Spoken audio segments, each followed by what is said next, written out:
kuwe there's no life. You are just a living soul, of which any kind of spirit, evil spirit, can possess you. Because you are just a living soul. Evil spirit mayifuna ungena ku iyangena. Yonke imoya iyazenzela. You are not protected. Yeah, you are empty. You are just a living gong. Without Christ, angeke ezwe kuwe umoya engcwele. Because lisitshele iBhayibheli ukuthi the second and the last Adam, he is the life-giving spirit. So the Father will send him to you in his name. Kubalulekile ukuthi firstly niba ku same spirit. Then ngoba if ningekho ku same spirit, the kingdom of darkness iyakwazi ukuthi frustrate. Niyazwana nalomuntu seniyashada bese kuvuka umoya wedlozi kuyeke manje. Yabo.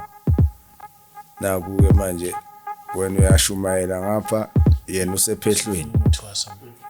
Yabo. Ngapha senisayinile senishada. Welcome to the dopest show. Of course, I go by the name Christmas. You already know I'm doing the best show. Even James knows. Otherwise, on sound and camera, this thing is usual. I got my man James, and on my right, I got my man Kanda. I do one story at that time and one testimony at that time. If you're new to the channel, welcome. Please subscribe, press sensation bell as well as join the membership and also donate our details shown after the disclaimer. Thank you so much to those who are doing that. Highly appreciate it. This today episode is sponsored by Fix7. Go and download their link, their app on our description. The link is on our description. Just go and download their app. And if you're looking for a plumber or you want to fix anything in your home, just download the app and tell them you need something to be fixed in your home. Then they will come, they will send the professionals and comes to you and fix whatever you wanted to be fixed. So otherwise, yeah, James, how are you on Grace? We are on Grace. Yeah, Babu Baba is here. Yeah, Babu Baba is here. We are happy. Yeah. Sehlala ngapha egula saphathi spring. Ngizwe athi Springbok. Ngabe la Soweto ngabe uyiSowetan. Manje uwin Babu Club. Citizen.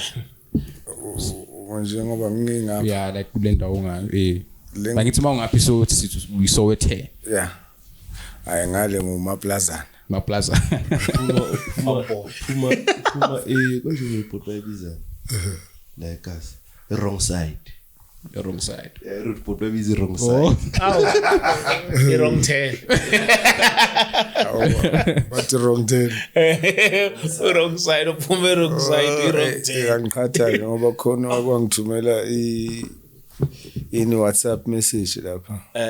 Wathi ucela ngimtshele ukuthi uChipas Creepers ukhandwa kanjani. Hayibo. Angithi uChipas Creepers uye lo actor ku Wrong Turn. Chipas Creepers it's separate people but iyafana. Kuyafana. Manje I refuse kuba ukuhlala kwa wrong side. Maplaza. I mean a good side. Yeah, waqaba right nje uMaplaza nami uMaplaza. Yes, I mean a good side. Waqaba sekwabukela eshowini. Amen. Siyabonga. Siyabonga kakhulu ukuthi usivakashele futhi sikhuluma ngani namhlanje. All right. It's a special announcement. La bengizocela nje uku-announce ukuthi i-address la sizokhonzela khona. Okay. Yeah, ngapha eRamsey. Address yakhona number 10 Potgieter Road. Potgieter.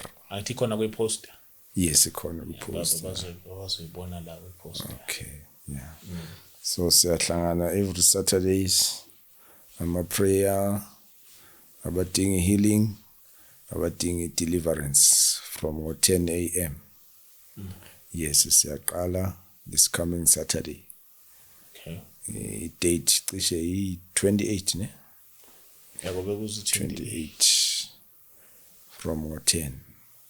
So everyone is invited. Othanda ukuba seduze nomoya engcwele. mase kuyisikhathi. Yes. Praise the Lord. Amen. Siyabonga size ngama announcement kanti buthe nombuzo for baqa. Yeah, into the Melanie Holy Spirit. Imayelana neHoly Spirit. Akuna James sikhuluma ngayo. Yeah, ukuthi like we've been hearing pastors bathi you need to receive the Holy Spirit for your understanding, like basically Yeah. also sindisiwe, you need to receive the Holy Spirit. Yes. So we're asking ourselves ukuthi, in fact mina ngibuza uJames, don't you think ukuthi as abantu nje abadalwa uNkulunkulu we do have the Holy Spirit? It's just that the way mina ngibone ngakhona or tebe ngitshela from dala ukuthi we do have the Holy Spirit, but kusuke ukuthi lo moya lo so corrupt. You need to clean ukuthi vele ube umoya ongcwele, like ube like uclean ubuyele back to umoya kaNkulunkulu lo Holy Spirit. Uclean wena. Yeah, uclean angazi kanjani, like uclean the same ukuthi nginalento le ukuthi as human beings sidalwe uNkulunkulu, we all have the Holy Spirit. Yeah. I'm like I've been asking myself this thing because nginalento le ukuthi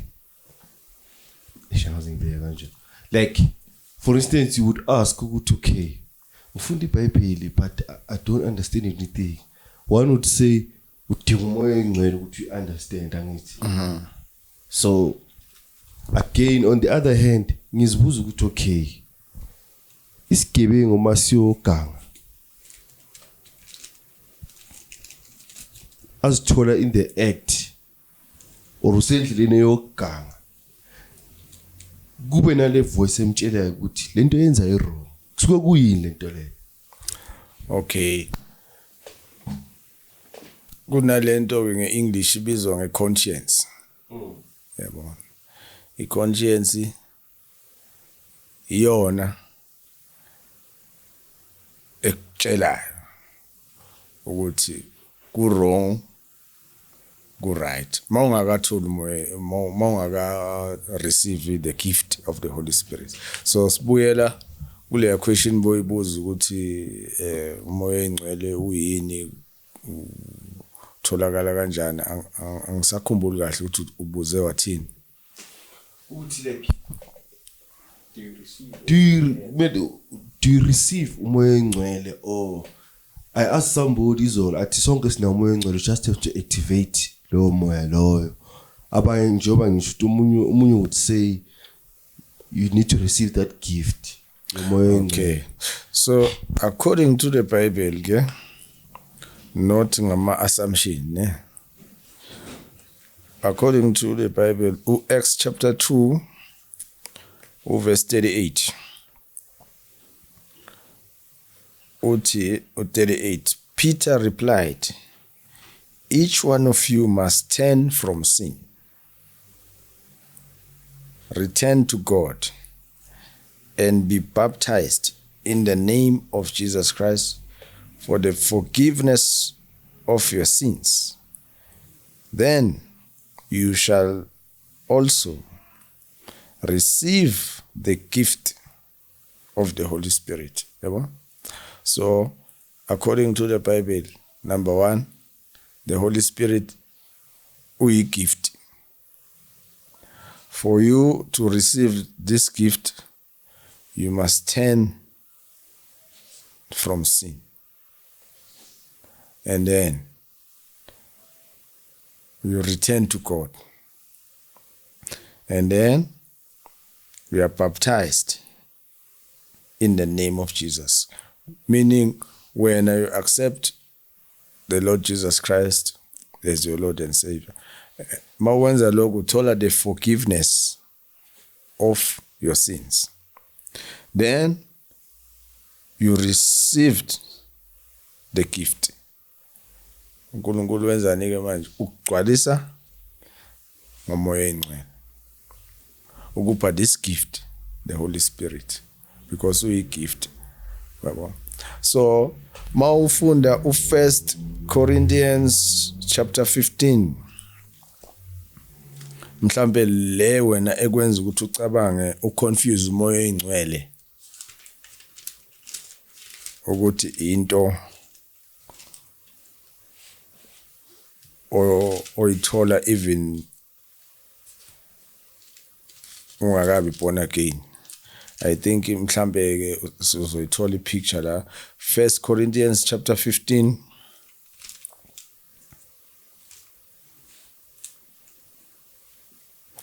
Right. Chapter 15.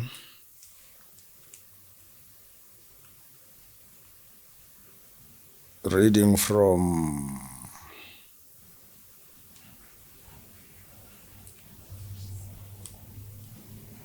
(45). Funa beyifunde ngoxa. Noma bangayifunda. Yes. So it is written, the first man Adam became a living being. The last Adam, a life-giving spirit. Yabo. The first Adam became a living being. He became a living being. Any version he became a living soul. Yabo, a living soul. So yilo khuluma ngaye ke wena Ganda ukuthi ngeperception onayo yokuthi wonke umuntu une Holy Spirit. When usakhuluma the living soul, lo uNkulunkulu wathi embumba wamphefumulela, he became a living soul. Then is sitting lana ke the last Adam. There's the first and the last Adam. The last Adam, it's in ngale version yakho. It's the last Adam, a life-giving spirit. Yeah. The last Adam is a life-giving spirit. The last Adam is the life-giving spirit. So, uChrist Lord. Maungakamamukela uChrist. Kuwe. There's no life. You are just a living soul, of which any kind of spirit, evil spirit, can possess you. Because you are just a living soul. Evil spirit mayifuna ungena ku iyangena. Yonke imoya iyazenzela. You are not protected. Yeah, you are empty. You are just a living gong. So you need the Holy Spirit, because the Bible is in the life-giving spirit. Mawufunda Romans 8 verse 11. Romans 8 verse 11. And if the spirit of him who raised Jesus from the dead is living in you, he who raised Christ from the dead will also give life to your mortal bodies because of his spirit who lives in you. Your mortal body mawusaphila without Christ. Ingakho ufaniswa na just a living soul. That is why the verse lit, if yalibona libeka condition ukuthi if the spirit that raised Christ from the dead, if that spirit lives in you, here is the condition, if that spirit lives in you. So kukunikeza a clear picture yokuthi there's a time la uphila khona without the Holy Spirit that raised Jesus. You should repent and receive the gift of the Holy Spirit, so that the same Spirit that raised Jesus will also be a life-giving spirit kuwe, sikunikeza ukuphila. Uyabona? Then ufunde, simasifunde mhlambe for more clarity John 14 verse 26. But the advocate, the Holy Spirit, whom the Father will send in my name, will teach you all the things and will remind you of everything I have said to you. Yabo. We are to uthunywa ubani kuwe uNkulunkulu. He will teach you all things, angithi. Asiphinde futhi. But the advocate, the Holy Spirit, whom the Father will send in my name, will teach you all the things and will remind you of everything I have said to you. Yeah, it gives you more clarity yokuthi without Christ angeke eze kuwe umoya engcwele. Because lisitshele iBhayibheli ukuthi the second and the last Adam, he is the life-giving spirit. So the Father will send him to you in his name. Yabo.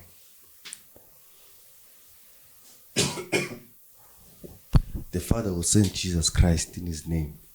Yeah. So without Christ, you can't receive the can't gift. receive Holy Spirit. Because asithi John chapter 1. What if I say, in order to activate the Holy Spirit, you need Christ? To activate. Yeah. Into esuke khona phela activate. Angithi iBhayibheli lithi he will send him. You will receive him. Akukho la lithi Is there? he'll be activated in you. Yeah. So uqonda ukuthi lento lethi show kanda ukuthi mhlawumbe because nami nambe ngiunderstand ngendlela understand ngakuthi uma mhlawumbe sewufuna ukwenza into embi kunento ekukhuzayo. I was thinking umoya engcwele. Ukuthi yeah umuntu unawo leyo, so I was thinking ukuthi umuntu unawo umoya engcwele. Like I've been creating scenarios in my mind. Cabanga ukuthi okay, umuntu osejele sekagangile umuntu uhlele eyi1. Yini le enza ukuthi hayi ngiyeka yonke lento le yaguquka. Conscious or Holy Spirit. Umntana omncane mekezalo uzalwa ngena Holy Spirit. Umntwana omncane. Yeah, like newborn asithi manje na umntana uyavela manje. Uzalwa ngena Holy Spirit. Yeah, uzalwe nganaye. Fikela nje sonweni. Should akekho pure. Une sin nature. Akekho pure. Lento yokuthi umntana omncane upure, clean, it's ayikho. No, wafika emhlabeni sekune separation. Yabo, walenda nje ku earth realm. Ilo ama spiritual laws ayashintsha. Yabo. Spiritual laws law ye force of gravity. Mawumphethe umntwana omncane njengoba pure enjalo mawumiyeka uyawa alimali. Ilo ye force of gravity ayithi umntwana omncane, ayithi innocent, ayithi pure, iyamlimaza, angafa nokufa. Yabo, ukufika nje la usuthathe a human nature. So a human needs the Holy Spirit. That is why Bible limbiza our helper. yabo si udiliza kithi sin nature idiliza human nature sithatha si assume the new nature, the God kind of nature yabo we become the God kind asabi human kind. We become the God kind. We are like God. That is why mafunda ke uJohn chapter 1. You are like God. Hey, the question is that it's gonna sound silly. Okay. After so receiving Holy Spirit, you are like God. I guess. Like so pillar. Godly life. Then why do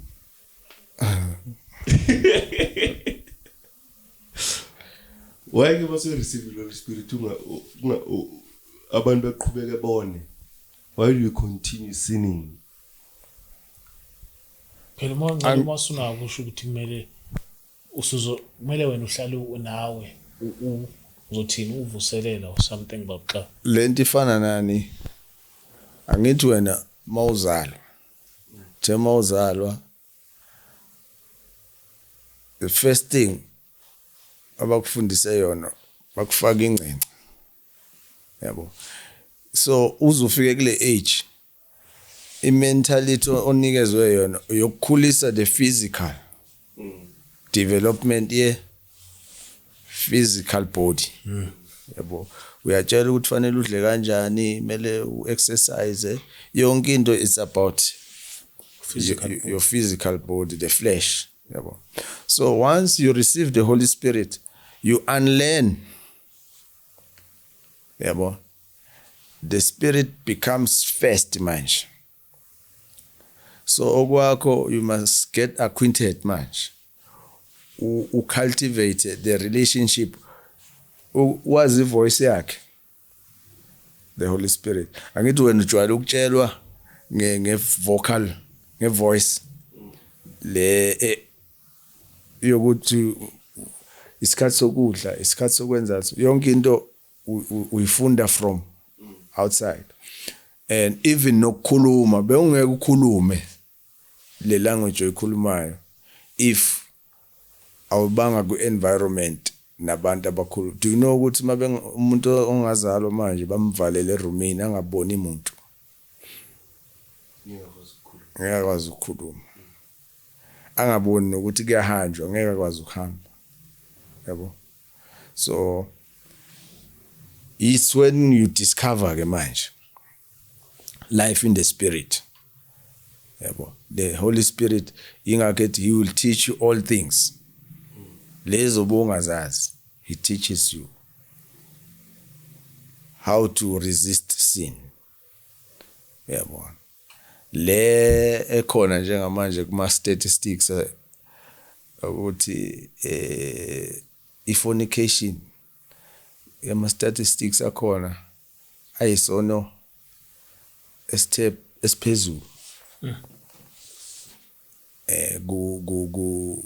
kuma Christians asebe born again. Kusasenzima ukuresista the flesh. Yabo.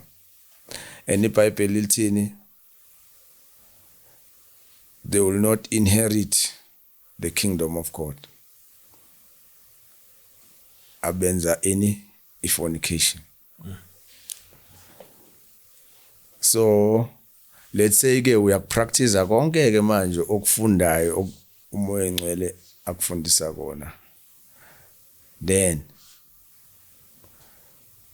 iflesh ibe ne dominion. Ukuthi hey Chris konje wathi usithuma nini kolokolo? After 3 years or this year December. Awukusemanzi phansi. Yabo. So ke ungakaloboli kodwa uthola ukuthi uba intimate ungakashadi. Hey. Yabo. Yeah. so uyabona ukuthi isin nature ke manje isasekhona because into ongalubo vele uzofornicate. yeah and manje I think one of the reasons amanye mhlambe to add kule conversation esinayo ukuthi fanele sizame siyama Christians ukuthi siuvala umnyango yabona the door there's a door evulwa ifornication eletha ama spirits around ama spirits azokwenza ungakhuli yabo to ukuthi last year when the prayer of salvation wamukela uJesu kodwa uka understand lutho kusase mnyama sena ama questions amaningi awakayazi even ne voice yakhe umoya engcwele losikhuluma ngayo awakwazi ukumrecognize then use focused ngokwe flesh and uyabona ukuthi uSathane wenza shange time delay iBhayibheli lithi kuGalatians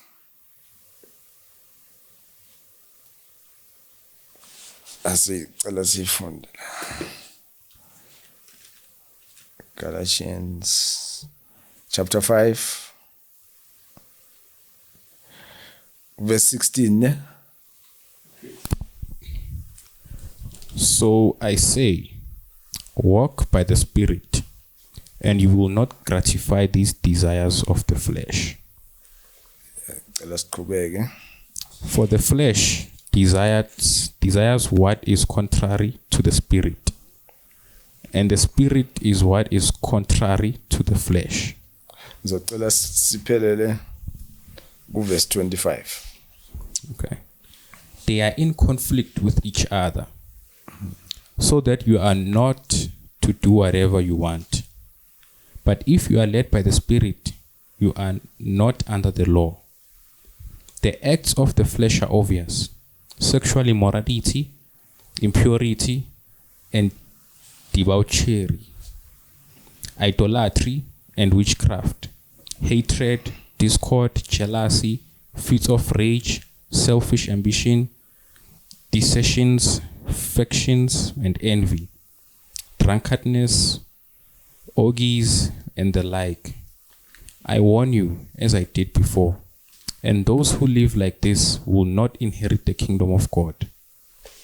But the fruit of the Spirit is love, joy, peace, forbearance, kindness, goodness, faithfulness, gentleness, and self-control.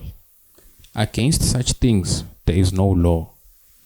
Those who belong to Christ Jesus have crucified the flesh with its passions and desires. Since we live by the Spirit, let us keep in step with the Spirit. Let us not become conceited, provoking, and envying each other. 25. Yeah, 26. Okay. Uyizule kancane. Wala ma fruit spirit. Yeah. Kodwa ke isono esisadominate uSathana thatha ngaso iadvantage even nabantu abagqoka amaduku noma ethandaza afaka iduku aba practice holiness kodwa kusenomnyango wefornication abakakhoni completely subdue that sin. Manje uSathane ucapitalize kuphi nesindise nobabili ningakashadi. If nihleli nobabili ningakashadi niyabona again vele. Kodwa nishadanga. Every day manlala niba intimate. Fornication leyo. Yabo. So it opens this door for our demon, for our spirit husbands. Anything Satan afuna we project iyangena ngoba lo mnyango lo usavulekile. So I've discovered ukuthi according to the Bible mawufunda uRomans chapter 13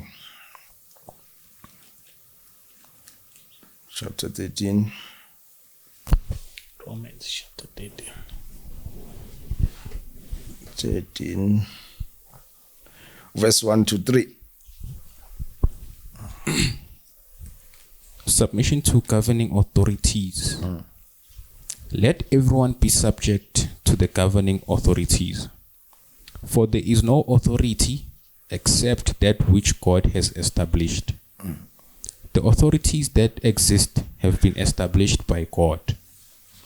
Consequently, whoever rebels against the authority is rebelling against what God has instituted. And those who do so will bring judgment on themselves. For rulers hold no terror for those who do right, but for those who do wrong. Do you want to be free from fear of the one authority? Okay. Verse 3 lo. Yeah, verse 3. Okay. Do you want to be free from fear of the one in authority? Then do what is right and you will be commended. Do what is right. Right. Bese siya go Hebrews chapter 13. Verse 1 and 2. Okay, verse 4, sorry. Verse 4. Marriage should be honored by all, and the marriage bed kept pure. Aha, yayizwa ke. Ibeka kamnandi ngale version. For Ithi marriage should be honored by all, yeah. and the marriage bed kept pure. For God will judge the adulterer, I'll tell her. Kusha amathathu. Likodala badala. Is it your bed? Marriage should be adultera.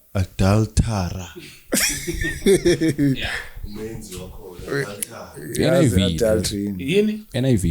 Is it bed? Hey, should be kept. Hey. and the marriage bed be kept pure. Yes. For God will judge the adulterer. Adultera. Yeah.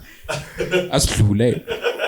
And all the sexually immoral. All the sexually immoral shall be judged.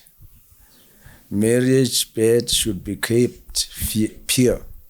And then marriage is 10 lapha ku verse 4. What marriage injani? Or marriage should be honored by all. Should be honored by all, especially ama Christians.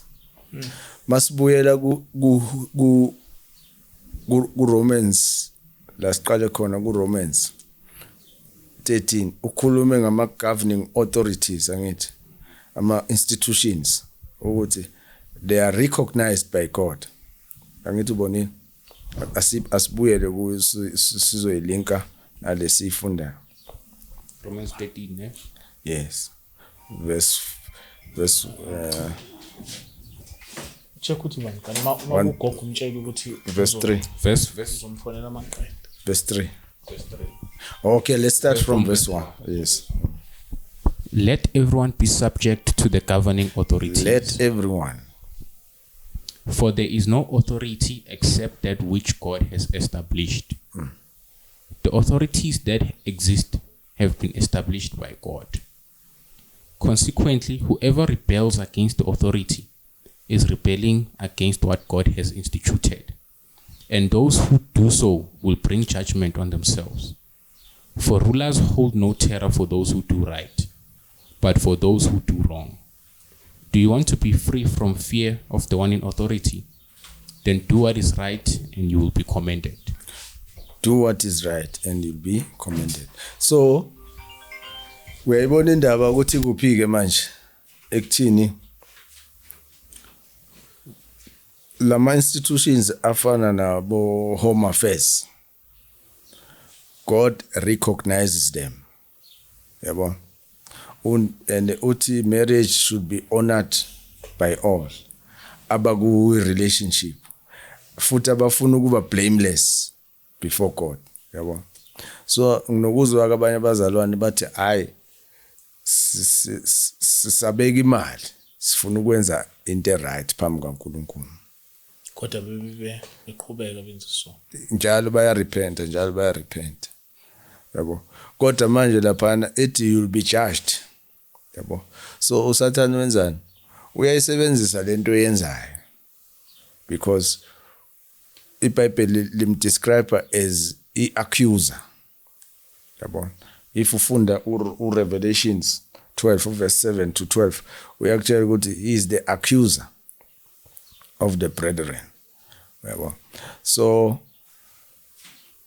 mawuye Home Affairs, that institution is recognized by God njengoba iscripture sisho, and angeke ukuthathe 3 years ukubeka imali yokulobola because uthi wenza into right. I-marriage certificate should be honored by all, angithi isho njalo abakuye relationship. Ukushada 75 rands, then you are blameless before God. A relationship okuyo ayina accusation, yabo. So kama ngathola umuntu manje usho ukuthi mhlambe ngahamba nje ngeHome Affairs kufike ngikhiphe lo 75 rand sengishadile seku right.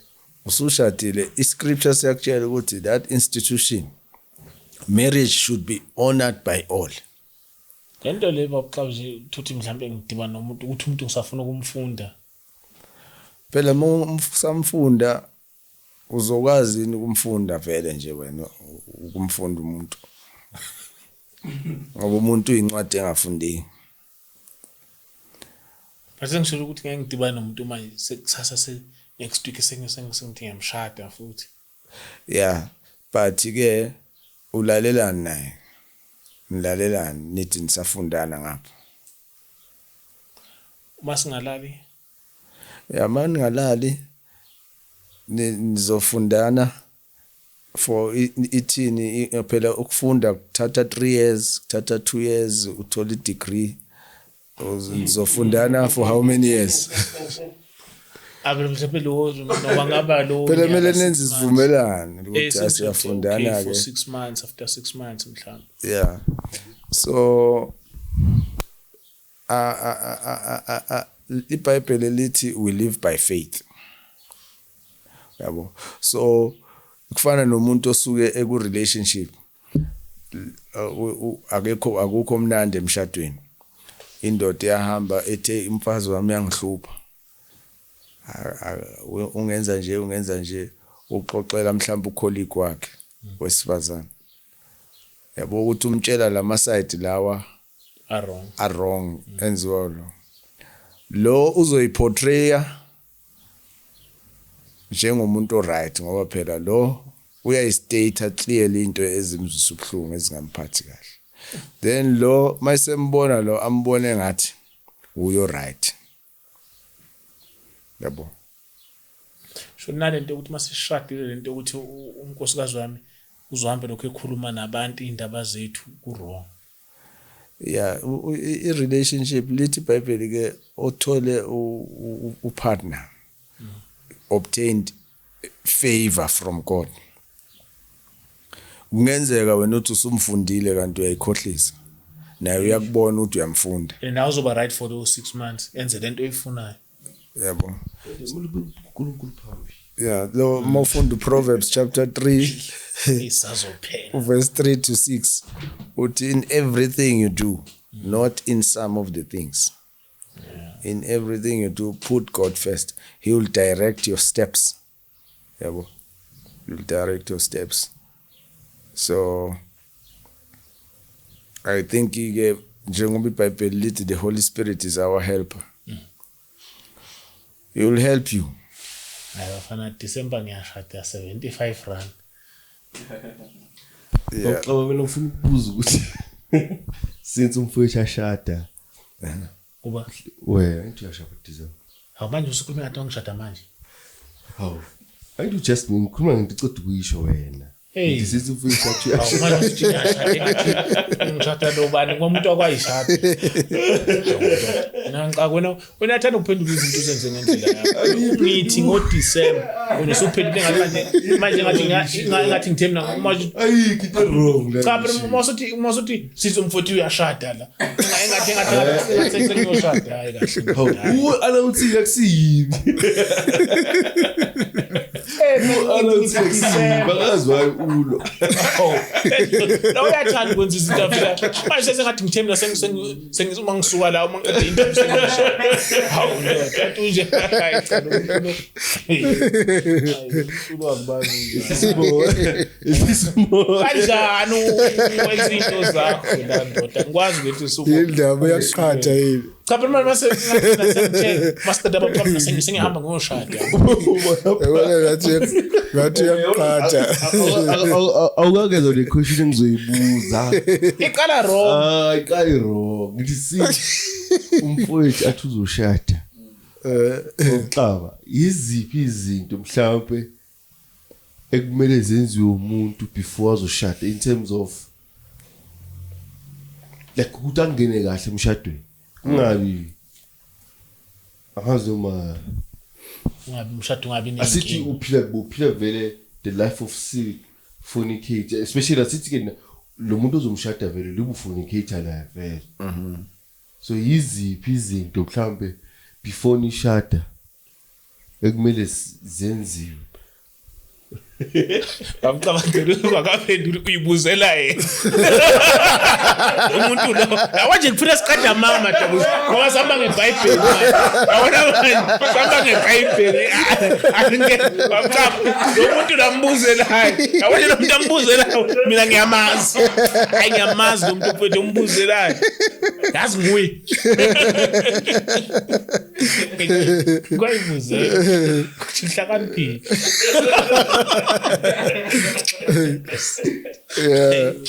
Hayo cha nawo umbuzo. Okay. Mina ngokwami nje ngiwuwe ke njengoba uyibuzela wena. Wena nje wasikufa eBhar manje unacishe 9 months ukutshela Yasamele kumele uthole umuntu kusamele uphinde futhi unyaka uright uqala uphendule baqaba. Okay. So kubalekile ukuthi nibe in the same spirit. Okay. Yabo. Kubalekile ukuthi nibe in the same spirit. Nobabili nibe born again. Ngoba ukuba born again yiko ke manje ekusezizonenza ukuthi niphile impilo the real life ordained by God. Ezonisa ku destiny yenu, ezon-asharisha to your destiny, unleash even your potentials, your purpose, yabo? Yeah. So uba umuntu ke you become umuntu umsizi wakhe njengoba iBhayibheli lisho. Yabo. Yeah. Hayi umuntu ozokudivert. Yabo kubalekile ukuthi firstly niba ku same spirit. Yabo. Then ngoba if ningekho ku same spirit, the kingdom of darkness iyakwazi ukuthi frustrate. Niyazwana nalomuntu seniyashada bese kuvuka umoya wedlozi kuye ke manje. Yabo. Naku ke manje wena uyashumayela ngapha yena usephehlweni. Ngothwasa. Yabo. Ngapha senisayinile senishadile. Yabo. So we involve God. Involve God njengoba uProverbs esho ukuthi in everything you do put God first. Yabo. Direct yo ngathi ngalifunda le verse lithi Proverbs chapter 3 verse 3 to 7.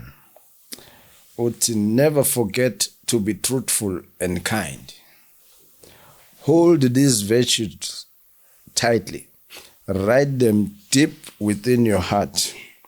if you want favor with both God and man, and a reputation for good judgment and common sense, then trust the Lord completely. Don't ever trust yourself. In everything you do, put God first, and He will direct you and crown your efforts with success. Yabo?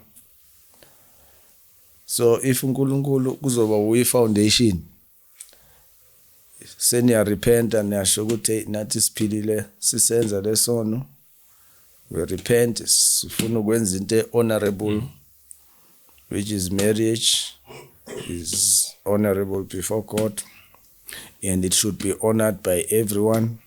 Siyakwenza lokho, uNkulunkulu sisize, then it directs you ukunikeza your divine partner.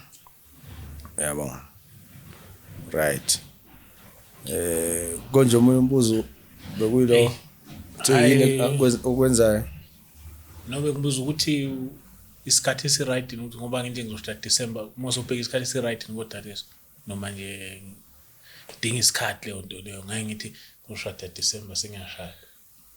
Lithi le Bible, never forget to be truthful. Should wena kumele ube neqiniso kuwe kuqala. Yabo. Hey, ngomuntu enamanga ngayo. Ungayikhohlisi futhi ungenzele umuntu ifavor or ungenzele kuthiwa kudawa na usufuna ukushada ngoba kuyashada. Kumele uzizwe napha ngaphakathi. Yabo.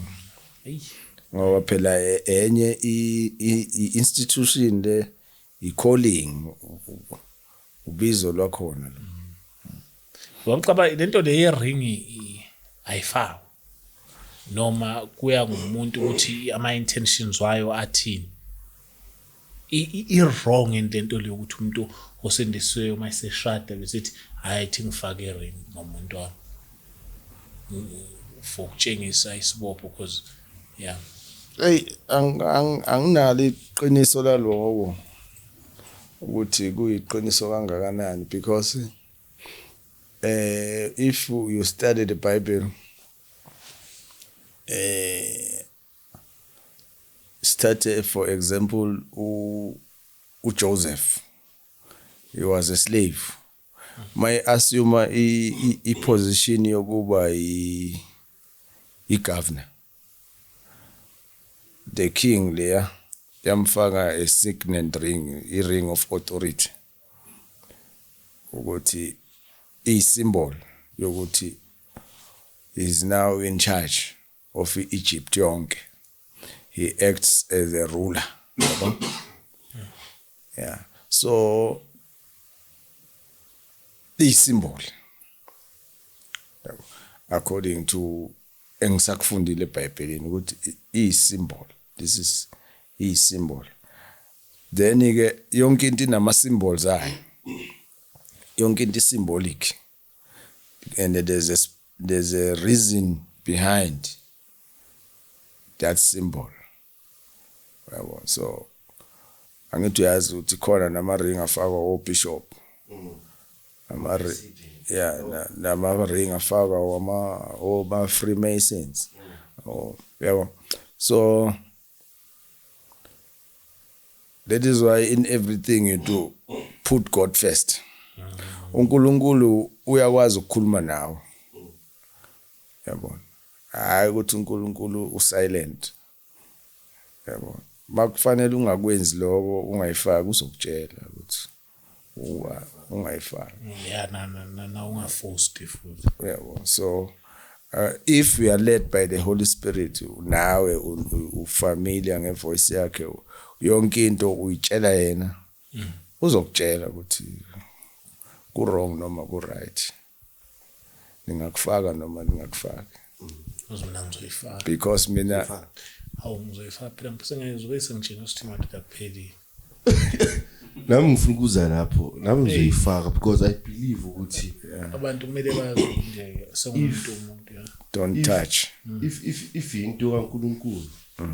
Like when example ngama Freemasons, I believe ukuthi lama ring yana lawo Freemasons khona abayifaka khona abayenza before bakunika yes isuka ku altar yakhona iring maybe laba abashadile bathi bangawafaki maybe sikuthanda lo mfundisi obhedayo or 12 or something but ke you need to be careful ukuthi uyithenga kuphi yabo ngoba naleyo jewelry shop othenga kuyo it can happen ukuthi uthola ukuthi i-owner i-jewelry shop yama-satanist vele mawuyifaka so uyaphuma emzimbeni because uqinisile khona engamuzwe ukuthi yakho ayithenga mathi yabheka ino-666 ngaphakathi yeah enye inokuba nelihlo ngathi i-diamond kanti it's a snake eye yabo libuka yonke into yenzayo maybe izinto yeah so so if usuphila kanjalo ngabe nemali asisebenzisi phela yeah ngoba nayo nje nezinto zayo put God first liBhayibheli mawufunda lapha ku ake sifunde u second Peter chapter 1 verse 3 Chapter 1. verse 3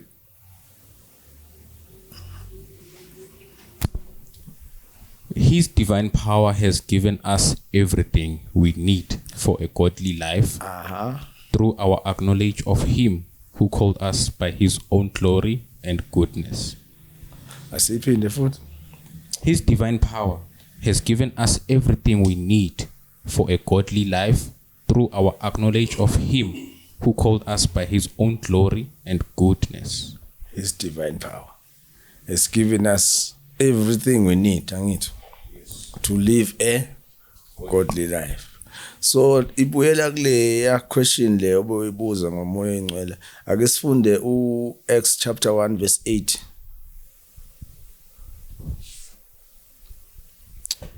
But you will receive power when the Holy Spirit comes to you, and you will be my witness in Jerusalem and in all Judea and Samaria and to the ends of the earth. uyayizwa enye indaba you receive power when the Holy Spirit comes upon you awusekho empty angeke sekuthiwa hamba uyofuna ipower eZambia ikuwe le power then lesiqeda kuyifunda ethi his divine power has given us all things that pertains to life yabo so yonke into mawuyenza outside the Holy Spirit yabo ukuthi iyalahleka you can be swayed ba ugcina usuthola ama ring wrong yabo anenye power e contrary yabo but now conscious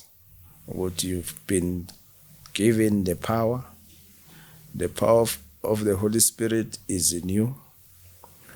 Without him you can do nothing. You can do all things through him. Nge-guidance yakhe, nge-leading yakhe, nge-teaching yakhe. No regrets. No blunders, no errors. Because dependa kuye. Mhlambe mawusuya kumfundisi usuyofuna icounseling usuyela iconfirmation yento akutshele yona uNkulunkulu the Holy Spirit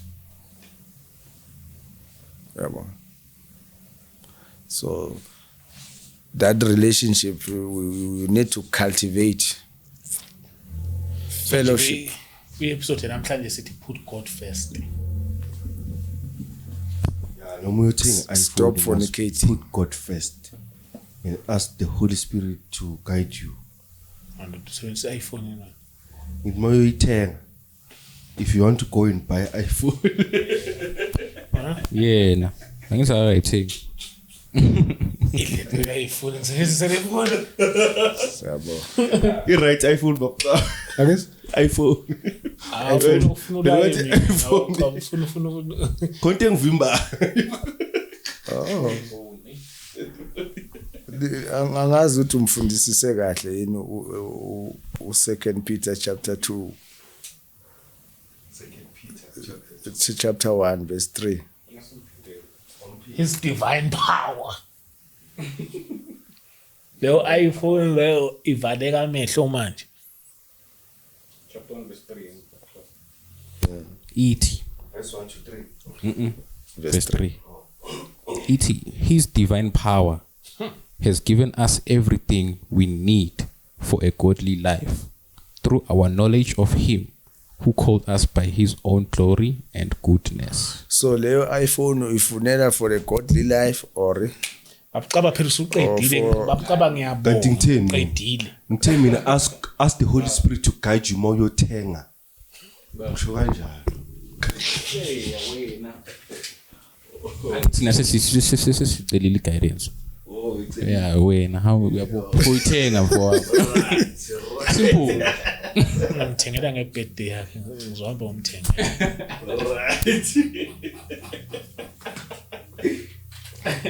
hayi siyabonga. No, siyabonga kakhulu baba. Ngeepisode namhlanje so i-post iyavela la from Saturday sicela indaba ya Saturday. Okay, Saturday. All right, ole. Eh, Ukuthi sine prayer. isonto selizoba khona lapha baba. Yes. Okay. So it's an out sisaqala kahle bangamangala abazalwana bazofika. It's an outdoor experience. Organize it and yeah. Okay. Yeah, ngoba i-structure lesiyana basibukile for wedding. So the option is nayo ukuthi sibe outside. Yeah, sifake itent. So bangaphatheki kabi no Christ our Lord waba na inkonzo esigangeni. Waze wafita the multitudes with 2 loaves. So asinawo ama limitations. Siyabonga nje ukuthi usesiphila ithuba lokuthi siqhubeke senze umsebenzi for his glory. Okay, address iyo le la kuyi-poster, thatha na address uyafaka then i-location ikwehlisa lapho we. Yeah, Because address ikhona kuyi-poster. all right. Siyabonga kakhulu waxaba, siyabonga kakhulu ngolwazi nanokuthi usicobelele ulwazi kwezinye izinto nathi sikhule. Na ngiyacabanga ukuthi nabanye abasekhaya khona umuntu uzothi hey bengayinakile kazi, but mayesebuka le episode uzothi hayi nawe uyabona ukuthi alungise kuphenze kuphi. Yeah, so siyabonga kakhulu ukuthi uze futhi uzosivakashela. Amen. James, we out. Siyabonga.